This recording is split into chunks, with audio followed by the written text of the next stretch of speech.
ओम शांति। ओम शांति।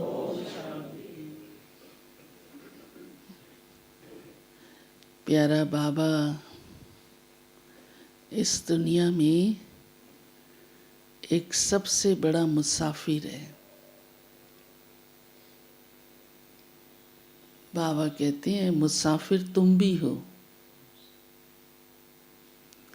लेकिन बाबा मुसाफिर आता है और चला जाता है, यहाँ रहता नहीं है, क्योंकि वो पुनर्जन्म नहीं लेता। सिर्फ हमारे खातिर आता है और अपना काम करता है, उसके लिए परकाया प्रवेश करता है। हम आत्माएं मुसाफिर फिर इस खेल को पूरा खेलती हैं।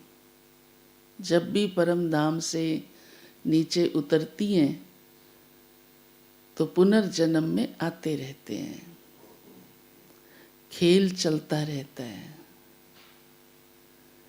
लेकिन बाबा कहते हैं अब ये खेल बहुत खराब हो चुका है। जिस दुनिया में ये तुम खेल रहे हो वो दुनिया बहुत गंदी हो चुकी है। तो मैं तुम बच्चों को पुनर्जन्म से नहीं, लेकिन छी पुनर्जन्म से छुड़ा देता हूँ, क्योंकि खेल तो आत्मा को खेलना है। और वैसे भी देखो, जो खेल खुशी दे, सुख दे, मनोरंजन करे, उसे तो खेलना सबको अच्छा लगता है। आजकल स्थूल खेल भी, छोटे छोटे लौकिक भी कितने खतरनाक निकल आए हैं। कई तो उसको खेलने के नाम से ही डरते हैं, है ना। तो इस बेहद के खेल में भी जब खेल खराब होने लगता है, पुनर्जन्म छी हो जाता है, कष्टदायी हो जाता है, बाबा कहते उससे मैं आता हूँ तुम बच्चों को छुड़ाने। फिर नए सतयुगी खेल में हम आते हैं, उसमें भले हम फिर जन्म लेंगे फिर, लेकिन बड़ा सुख होगा, दुख नहीं होगा। आज बाबा ने कहा है तुम बच्चों को ईश्वरीय नशा रहना चाहिए, क्योंकि ईश्वर की संतान हो। कोई अमीर बाप का बेटा होता है, उसका नशा उतरता नहीं, गड़बड़ भी कर देते हैं उस नशे में। फिर हमारा तो ये बहुत रूहानी नशा है, शुद्ध नशा है। इसमें हमारी चाल चलन बहुत रॉयल होनी चाहिए, गड़बड़ वाली नहीं।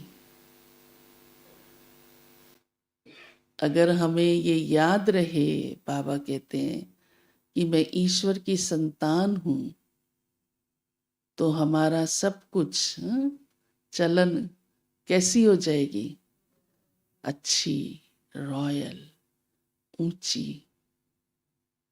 तो जिनकी चलन रॉयल होती है, उनकी सबसे पहली विशेषता क्या दिखलाई पड़ती है कि वो बहुत कम बोलते हैं। लौकिक रीति से भी जो रॉयल फैमिलीज के लोग होते हैं वो बहुत कम बोलते हैं। टोटली उनकी नेचर ही ऐसी बनती है कि उन्हें अधिक बोलना रॉयल्टी नहीं लगती। तो आज बाबा ने ये इशारा दिया है, आवाज नहीं करो, कम बोलो। कई ऐसे ही बोलते ही रहते हैं, कुछ बोलना ही है इसलिए बोलते ही रहते हैं। जहां भी बैठेंगे, जिससे भी बैठेंगे, जो भी मिलेगा, चाहे घर परिवार हो, चाहे बस कार हो, हाँ, चाहे सड़क हो या बस स्टॉप हो या कहीं संगठन हो या आपस में एक दो को देखेंगे या घर में भी कोई आपस में मिलते हैं या कोई आता है, बातें करना शुरू कर देंगे। पर रॉयल्टी की ये निशानी नहीं है। हमारी दादी गुलजार बहुत रॉयल रही ना, अपने आप कभी नहीं बोलती थी। कोई कुछ कहे, कोई कुछ पूछे तो भी दो शब्दों में उत्तर, ये नहीं फिर चालू ही हो जाओ, नहीं। हमने सीखा दादी से। आज भी हमें वो दृश्य याद आते हैं। कोई ऊंचा भी बोलता था तो दादी को अच्छा नहीं लगता था। हमने ये पहले भी कई बार सुनाया है। दादी कहती थी, किस लिए ऊंचा बोलती हो, बहरे हैं क्या सब? या जिससे तुम्हारा काम है उसको ही सुनाना है ना, क्या सबको सुनाना है? कईयों की आदत होती है, वो जानबूझ के भी ऊंचा बोलते हैं। तो साइलेंस जो है हमारी सबसे बड़ी शक्ति भी है, रॉयल्टी के साथ साथ। तो आज बाबा ने हम बच्चों को कम बोलने का इशारा दिया है। फिर बाबा ने कहा है कि इस ज्ञान मार्ग में तो वैसे भी बोलने की जरूरत नहीं है। भक्ति में तो देखो गाने गाने पड़ते हैं, भजन गाने पड़ते हैं, हाँ, कीर्तन करना पड़ता है, देवताओं की महिमा करनी पड़ती है। तो सिर्फ अपनी ही आवाज नहीं, साथ में ढोलक और छैने उसकी भी आवाज रख लेते हैं।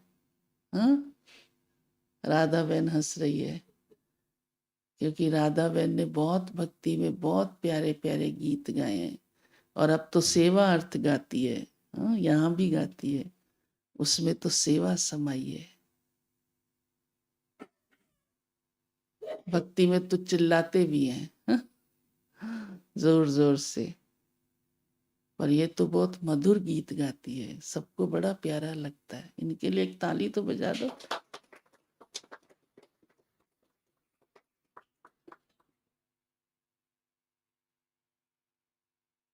और अन्य भी इनका सब शुरू से पसंद करते हैं, सत्संगों में, मंदिरों में।